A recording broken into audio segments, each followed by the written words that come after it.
So, you want to voice act for a dub but don't know where to start? Or are you absolutely obsessed with the idea of being a famous voice actor? You know, the kind who attends fan conventions and signs autographs on pictures of a character that you brought to life? Here's a video that you have to watch if you want to learn the basic essentials to get started.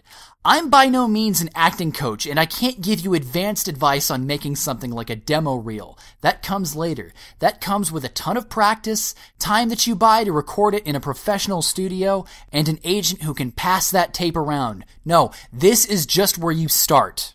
Rule number 1. You need to have a good quality microphone. Now, I'm not saying to have a $2,000 mic that the pros use, but please at least have something that doesn't erupt in static every couple of seconds.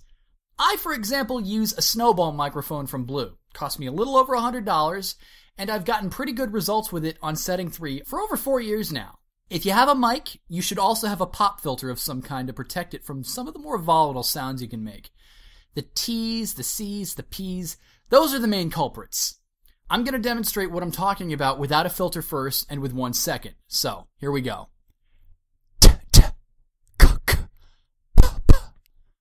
That's the sounds without the filter. Here's them with one. The pop filter also protects from whenever you're breathing, and sometimes when you get a little excited, you might be blowing into the mic, and that can cause some serious problems. So, let's show you what I'm talking about.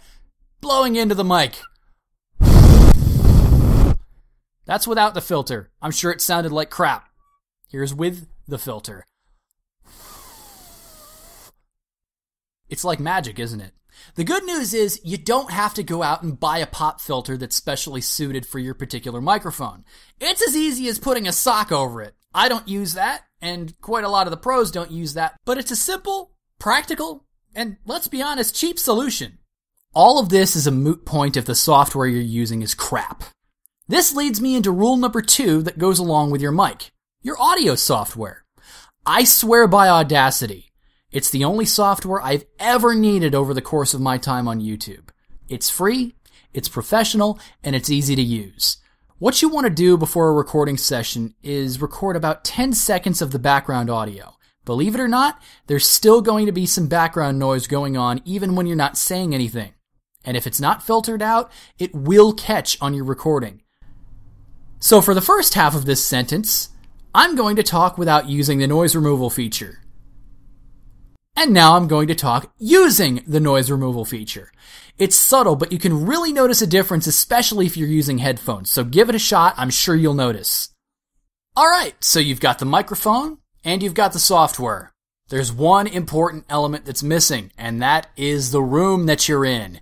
You may notice, you may hear, because I'm doing this in my living room, it's a rather large room, the sound is bouncing across the walls, and it's kind of carrying multiple times, and I'm not gonna lie, it's hella distracting, and it sounds like crap, especially if I do louder stuff like this. There is a solution for that.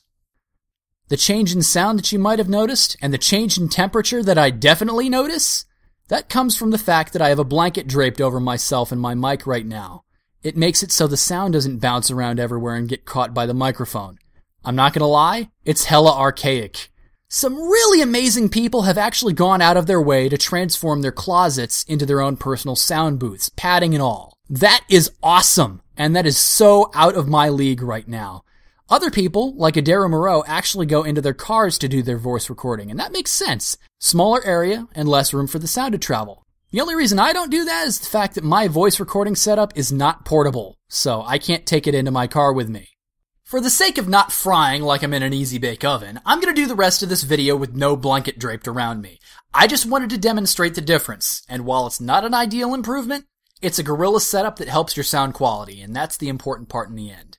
That does it for the technical aspects. All 3 important elements were discussed: your mic, your software, and your room.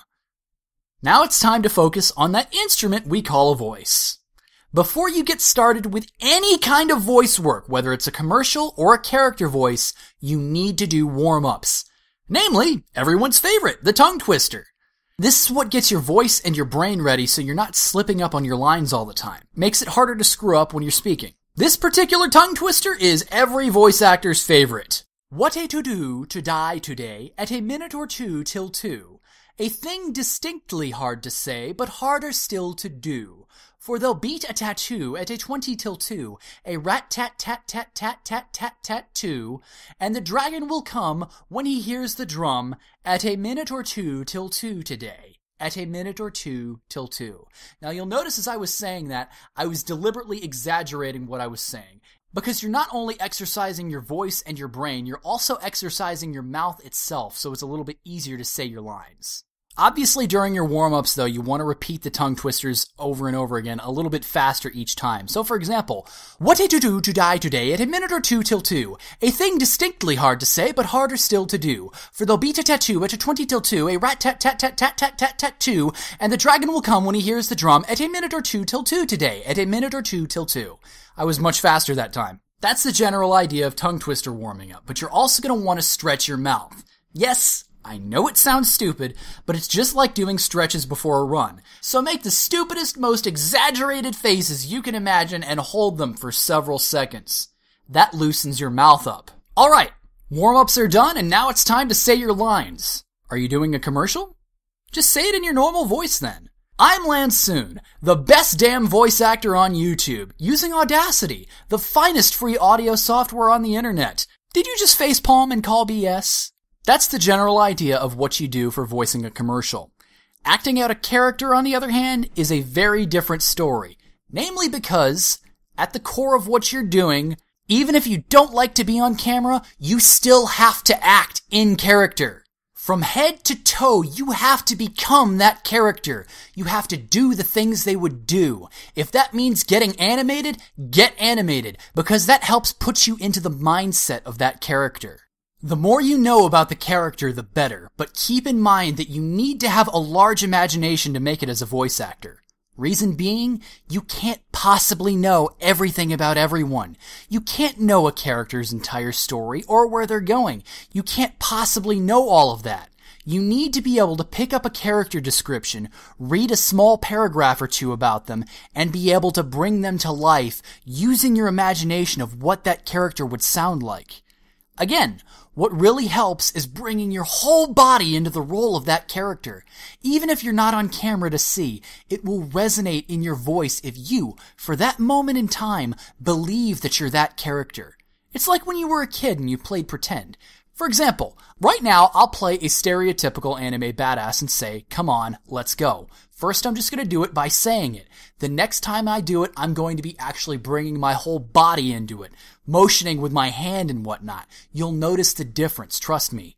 Come on, let's go. That's without getting my body into it. Here it is, with hand gesture and whatnot. Come on, let's go. Notice the difference? It cannot be understated how important it is to bring your entire body into the role of that character. You see it all the time. Look up some behind the mic recordings of some of the best voice actors in history and you'll see it. Before I end this video, which is entirely too long as it is, by the way, I want to go over some things that you absolutely should not do if you audition for a dub of any kind. First off, don't talk like this. Don't sound like you're trying to speak softly so you don't disturb whomever you're living with. That immediately writes you off from being considered for a role unless the director just doesn't give a damn about producing a quality product. If you live with someone you might disturb, let them know in advance, or just find time to record when it's just you. You can't be bashful when becoming a larger-than-life character. Secondly, don't sound like you're just reading from a script.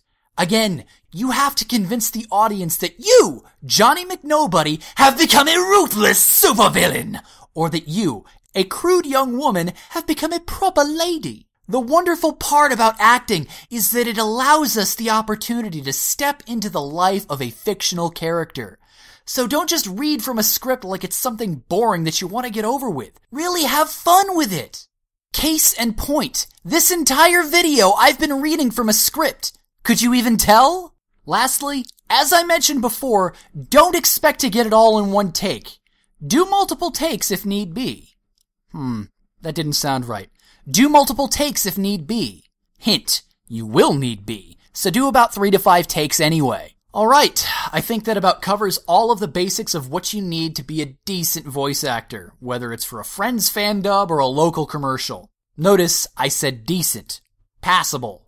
The only thing that's going to improve your skill is practice, practice, practice. So please, for the love of God, don't just try to audition for whatever character roles you like. Audition outside of your comfort zone and really exercise your variety of roles as an actor.